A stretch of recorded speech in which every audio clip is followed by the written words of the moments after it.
T20 ప్రపంచ కప్లో చిన్న జట్ల సంచలనాలు కంటిన్యూ అవుతున్నాయి. ఇప్పటికే ఆస్ట్రేలియాను ఓడించి ఆశ్చర్యపరిచిన జింబాబ్వే తాజాగా ఆతిథ్య జట్టు శ్రీలంకకు కూడా దిమ్మ తిరిగే షాక్ ఇచ్చింది. కొలంబో వేదికగా జరిగిన మ్యాచ్లో లంకను 6 వికెట్ల తేడాతో ఓడించింది. మొదట బ్యాటింగ్కు దిగిన శ్రీలంక 20 ఓవర్లలో 7 వికెట్లకు 178 పరుగులు చేసింది. ఆసీస్పై సెంచరీతో అదరగొట్టిన నిస్సాంక మరోసారి హాఫ్ సెంచరీతో రాణించాడు. కుశాల్ పెరీరాతో కలిసి తొలి వికెట్కు 54 పరుగులు జోడించాడు. కుశాల్ పెరీరా 22 రన్స్కు అవుట్ అవగా నిస్సాంక 41 బంతుల్లో 8 ఫోర్లతో 62 పరుగులు చేశారు. వికెట్ కీపర్ కుశాల్ మెండిస్ త్వరగానే వెనుదిరగగా పవన్ రత్ననాయకే దూకుడుగా ఆడడంతో శ్రీలంక మంచి స్కోర్ చేయగలిగింది. చివర్లో వేగంగా పరుగులు చేసే క్రమంలో లంక వరుస వికెట్లు కోల్పోయింది.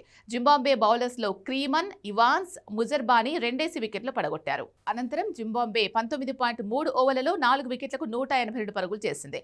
బ్రియాన్ బెన్నెట్ 48 బంతుల్లో 8 ఫోర్లతో 63 నాట్అవుట్ అజేయ హాఫ్ సెంచరీతో సత్తా చాటగా కెప్టెన్ గా సికందర్ రాజా 26 బంతుల్లో 2 ఫోర్లు 4 సిక్స్లతో 45 విలువైన పరుగులు చేశారు. చివరిలో కాసేపు ఉత్కంఠ నెలకొంది. 4 వికెట్ పడినా అప్పటికే జింబాబ్వే విజయానికి 10 రన్స్ కావాలి. మన్యోంగా చివరి బంతికి సింగిల్ తీశాడు. చివరి ఓవర్లో 8 రన్స్ కొట్టాల్సి రాగా తీక్షణ వేసిన తొలి బంతికి మున్యోంగా మిడ్ వికెట్లో సిక్సర్ బాధేశాడు. రెండో బంతికి సింగిల్ విక్టరీ రన్ కొట్టాడు.